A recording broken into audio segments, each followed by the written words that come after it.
En cette période des impôts, j'aimerais parler de l'importance de l'intégrité. Le petit Robert définit l'intégrité comme l'état d'une chose qui demeure intacte, entière, comme honnêteté, honnêteté absolue. En fait, l'intégrité est de mise à chaque fois qu'on a notre conscience qui nous tiraille. Par exemple, bon, est-ce que je devrais déclarer ce montant-là dans mes impôts? Je sais qu'il faudrait que je le fasse, mais dans le fond, c'est pas un gros montant. Qu'est-ce que ça va vraiment changer pour le gouvernement? Personne d'autre déclare ça, franchement, il faut être plus sain que le pape pour déclarer une affaire de même. Et là, vous voyez qu'il y a la petite lutte intérieure qui s'enclenche. C'est là que l'intégrité prend tout son sens. En Proverbe 4, 2, on peut lire ceci. Celui qui marche dans la droiture craint l'Éternel, mais celui qui prend des voies tortueuses le méprise. C'est vraiment triste l'idée de mépriser le Seigneur, surtout qu'à l'Éva, on a cette valeur de chérir sa présence. Mais lorsqu'on n'est pas dans l'intégrité, non seulement on ne chérit pas sa présence, mais ça dit même qu'on le méprise.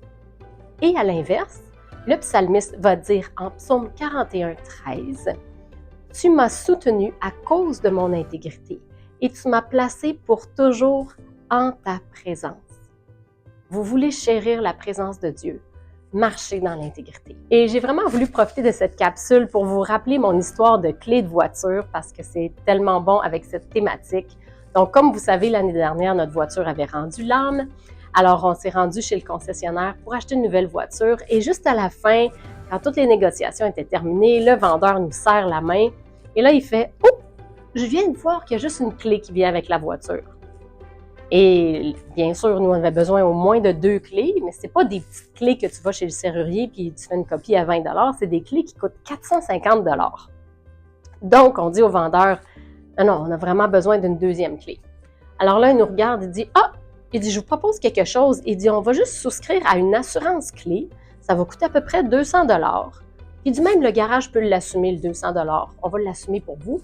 Puis dans quelques mois, on vous revient, on vous fait remplir une petite déclaration et ensuite, on vous envoie une nouvelle clé par la poste.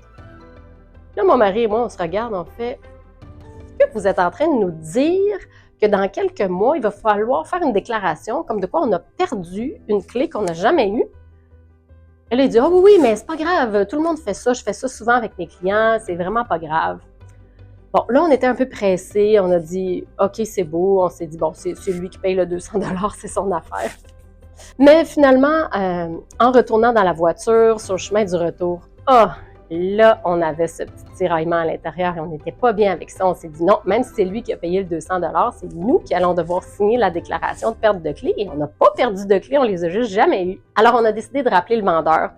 On a dit, écoutez, vous étiez prêt à payer un 200 $?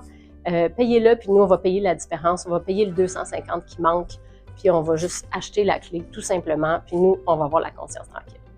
Alors, le vendeur a accepté. Il nous trouvait sûrement un petit peu étrange, mais bon, il a accepté. Alors, la raison pour laquelle on était pressé, c'est qu'on s'en allait souper avec des gens, on avait un rendez-vous pastoral, on arrive chez les gens, on passe une belle soirée, on ne pense plus à la voiture, et au moment de quitter, alors qu'on est sur le seuil de la porte, il y a une des 2 personnes qui dit « Oh, attendez, j'ai quelque chose pour vous. » Donc, elle part, elle revient, elle me prend la main, elle me met quelque chose dedans. Alors, je suis intriguée, je regarde, qu'est-ce qu'il y avait dans ma main? 250 $. Le montant exact des clés, du surplus qu'on avait dû payer pour les clés par motif de conscience pour rester dans l'intégrité. Donc, laissez-moi vous dire que quand on choisit l'intégrité, non seulement on se sent bien, mais en plus, Dieu nous back. Et honnêtement, est-ce qu'on veut vraiment prendre la chance d'attrister le Saint-Esprit? Est-ce qu'on veut vraiment prendre la chance de se couper de sa présence? Et est-ce qu'on veut vraiment prendre la chance de passer à côté, de voir ce que Dieu allait faire si on lui obéissait? Donc, pour toutes ces raisons, ça vaut vraiment la peine de marcher dans l'intégrité. Alors, si en commençant le visionnement de cette capsule, vous aviez une petite lutte intérieure, j'espère qu'aujourd'hui, vous avez trouvé votre réponse.